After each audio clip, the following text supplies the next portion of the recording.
Salut les maniacs du gros son qui tâche, j'espère que vous allez bien, comme promis, une petite vidéo spécialement pour vous les maniacs.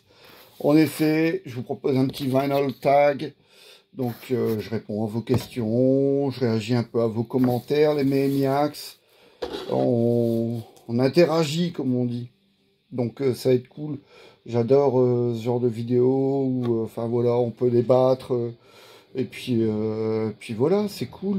C'est ça, le hard rock, le métal, c'est la fête.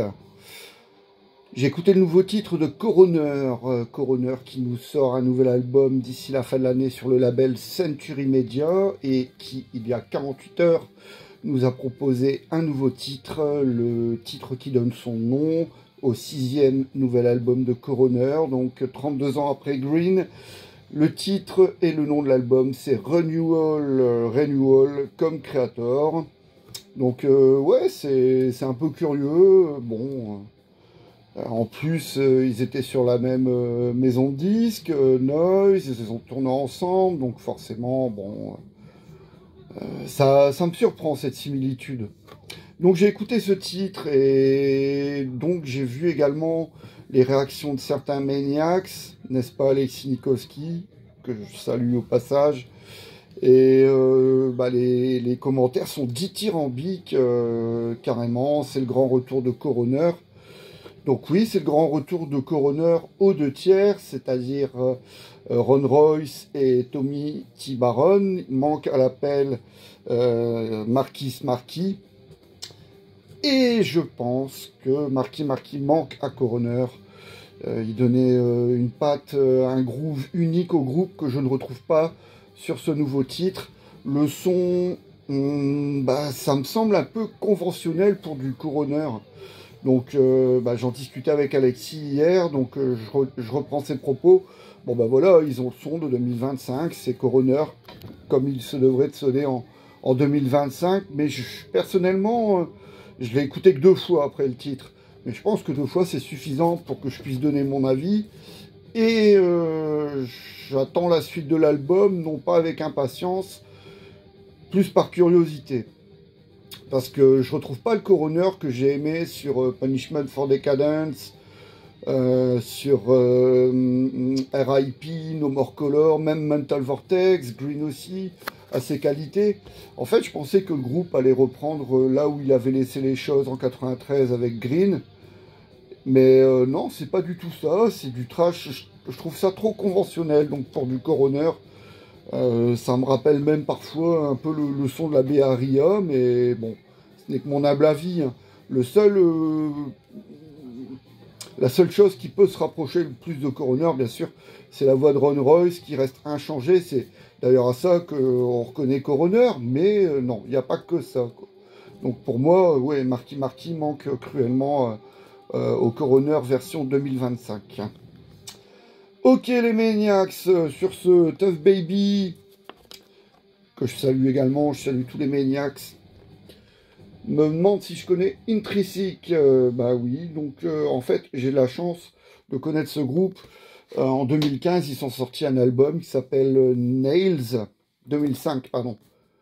Non, 2015, oui, j'en suis sûr, 2015, Nails, en autoproduction.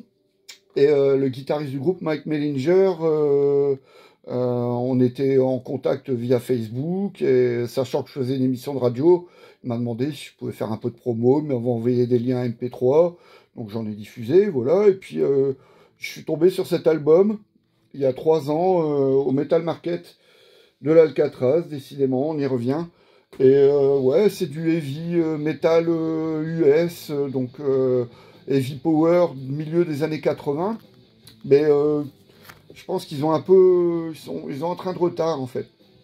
Sortir son premier album, ça date de 87-88, enregistré en 87, commercialisé en 88. Je pense qu'ils sont à la bourre parce que entre le glam, le heavy rock US et le trash, bon ben il y a Intrinsic, mais ça correspond plus vraiment aux attentes du public à l'époque qui voulait du trash, et puis en plus le death qui arrive avec le premier, le Scream Bloody Gore de Chuck Schuldiner et son death, donc voilà.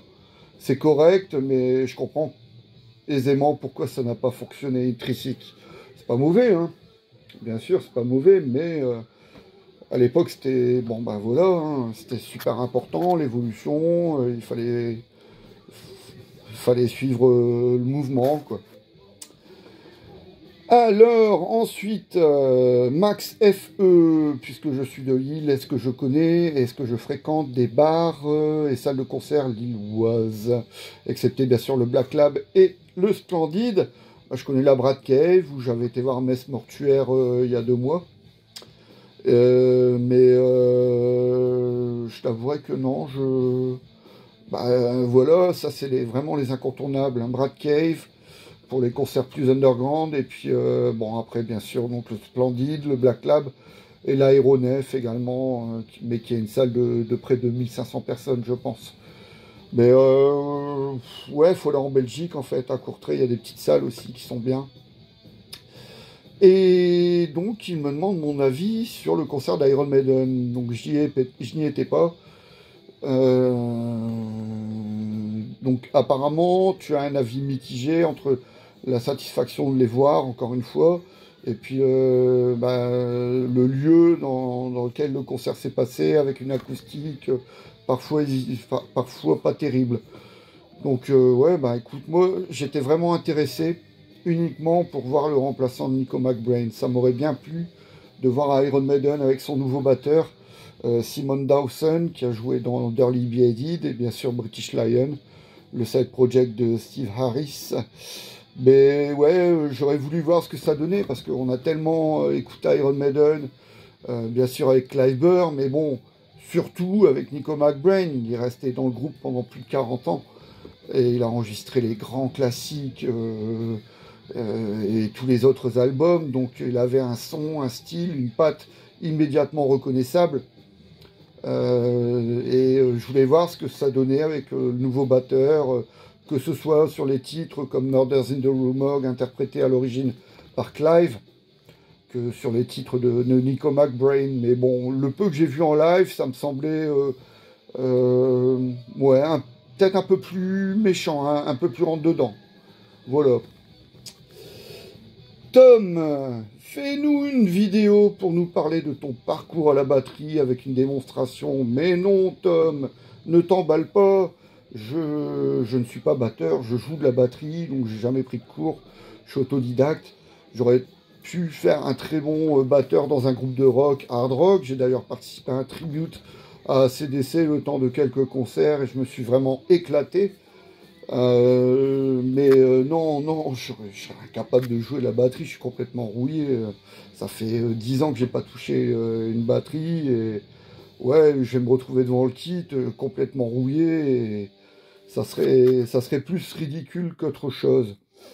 Mais donc voilà, quoi. J'aime bien la batterie, j'avais un bon feeling pour être un bon batteur de rock, hard rock, mais j'ai joué dans un groupe de death mélodique, enfin, ouais.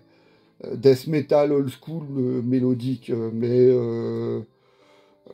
un peu à la Lot Blast, Gorefest, époque Erase. Et donc j'aurais voulu avoir le niveau pour jouer, mais même si j'avais un super feeling pour jouer dans un groupe de death metal, c'était pas suffisant. Il faut être carré, il faut être précis. Enfin voilà, la moindre erreur, elle est fatale, et le groupe, n'importe quel groupe le dira, hein. En général, si le batteur est bon, bah, le reste il suit, quoi. Voilà. Ensuite, Metalops TV, donc je pense que c'est Fred. Wasp sur scène, ça sonne un peu quand même Indus. Oui, tout à fait, d'autant plus qu'ils ont sorti des albums comme Kill Fuck Die en 97, et qui était clairement un album qui lorgnait du côté de Nine Inch Nails, Marilyn Manson et compagnie. Donc ouais, c'est vrai, ta remarque est pertinente, c'est vrai que ouais, Wasp peut y avoir un côté Indus. Comme j'ai vu Wasp à l'Alcatraz, on me parle un peu de mon Alcatraz, mes choix, enfin voilà quoi. Pierre avoue ne pas connaître Prong, mais est-ce que ça justifiait de snobber Michael Schenker qui jouait Strangers in the Night? J'ai déjà vu Michael Schenker à plusieurs reprises, en 2006 notamment, au Graspop. Et c'était la première fois que je voyais Michael Schenker.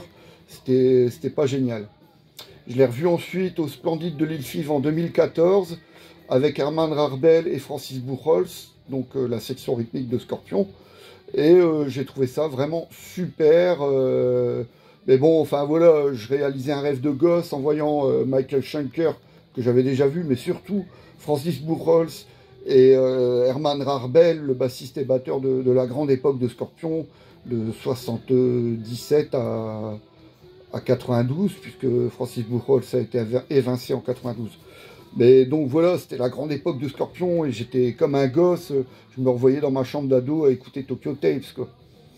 Et donc, du coup, j'ai revu encore Michael Schenker en 2023, je pense 2022, déjà l'Alcatraz. Et là, Prong, ben, en fait, j'accompagnais mon pote Christophe, lui, c'est un grand amateur de, tout comme moi, de ce métal-là, le métal des 90s. Mais je pense que ouais, j'étais vraiment curieux de revoir Prong parce qu'il m'avait laissé sur une mauvaise note la dernière fois et ça remontait à loin. Et non, finalement, j'ai quand même hésité, mais j'ai voulu aller voir à tout prix Prong et j'ai vraiment bien fait parce que c'était super. Stéphane Blin, Birmaniac. Je n'ai pas été voir Nailbomb. Non, je n'ai pas été voir Nailbomb parce que ben, des fois, il faut faire des pauses. Puis ben, on tombe sur les copains, on discute, on boit une bière ou autre. Et ben, voilà, j'ai mon pote Boris, super fan, méga fan de Forbidden.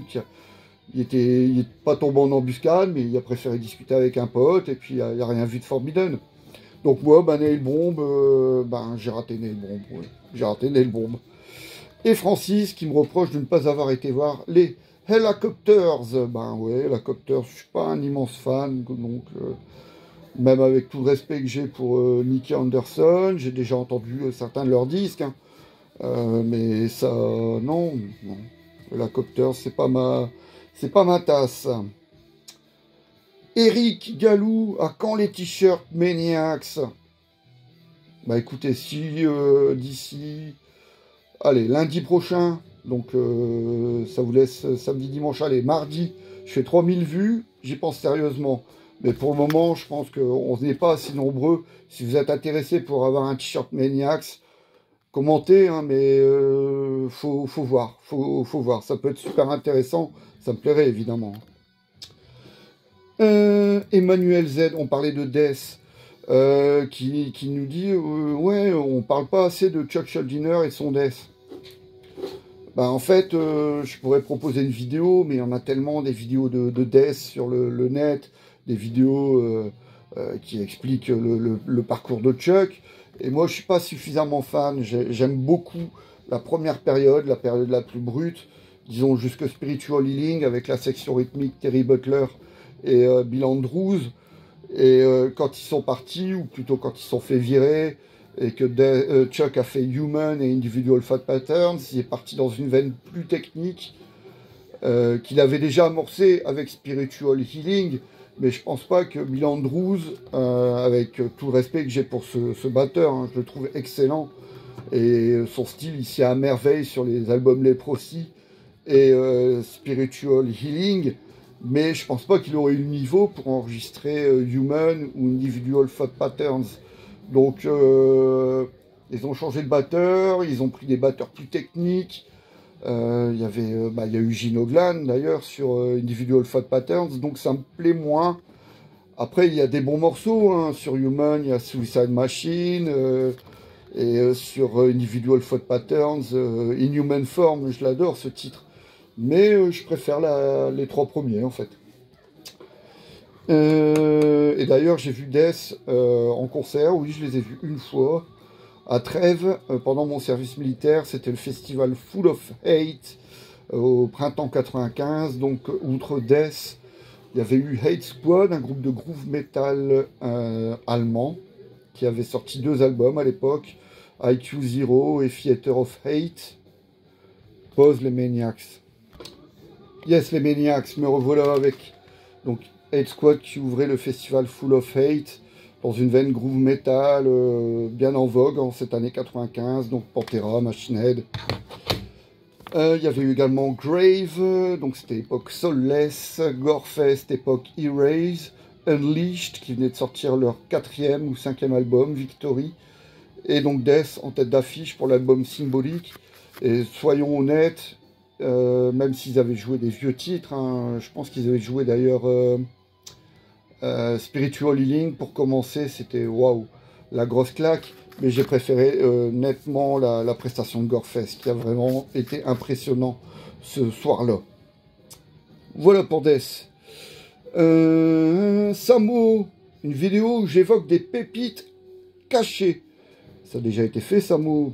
Une vidéo où je parle de mes albums de chevet, qui sont mes estimés. Donc il y a le premier Channel Zero, il y a Hippocras, auteur de Dead and Hungry, Centurion, death metal néerlandais avec leur Liber Zarzax. Ensuite, Il Disposed et son deuxième album Submit en death groove danois.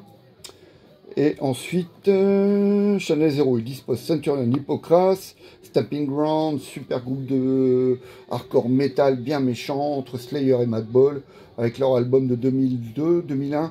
Car From Empty Words et E-Trop et son premier album Amnesty, hardcore street metal, ils nous viennent de Chicago il me semble, un album de 85, Amnesty, est vraiment bien, mais ouais, faudrait que je regarde, après je peux parler d'albums que tout le monde déteste et que moi j'aime, de grands groupes, mais il faudrait que je réfléchisse à ça quand même.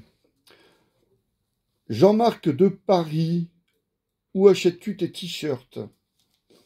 Au concert, sur internet, donc Nuclear Blast, Osmose, ça m'est déjà arrivé aussi, Osmose de commander chez eux, EMP évidemment, donc voilà quoi. Les concerts, c'est les petits, hein. Je vais pas, j'ai acheté un t-shirt de Witch Hazel au concert de samedi dernier, j'ai quand même payé 30 €, je trouve ça un peu cher. En même temps, bon, bah, les t-shirts de Witch Hazel, on n'en trouve pas partout. Et puis, bon, bah, voilà, c'était pour le groupe. Donc, j'ai voulu les soutenir. Tout comme l'an dernier avec Eternal Champion, j'avais acheté leur t-shirt. Mais 30 € pour un t-shirt, je trouve ça quand même assez cher. Et d'ailleurs, sur EMP, par exemple, bah, quand Ghost était venu l'année dernière ou il y a 2 ans, ils avaient proposé les t-shirts à 40 balles. Bah, j'ai préféré en prendre 2 chez EMP. Et c'est des t-shirts officiels au même prix. En fait, finalement, c'était 20 balles le t-shirt. Donc voilà. Alors ensuite, où en suis-je? Bah, je pense que j'ai tout dit. Ouais. Voilà, les Maniacs. Bah écoutez, appréciez cette vidéo. J'espère que ben ouais, ça vous plaira. Et que j'ai répondu et réagi à vos commentaires de bonne manière, de fort bonne manière. Allez! Santé, et puis ouais, il fait toujours aussi chaud quand même, donc hydratez-vous. Ciao les maniacs!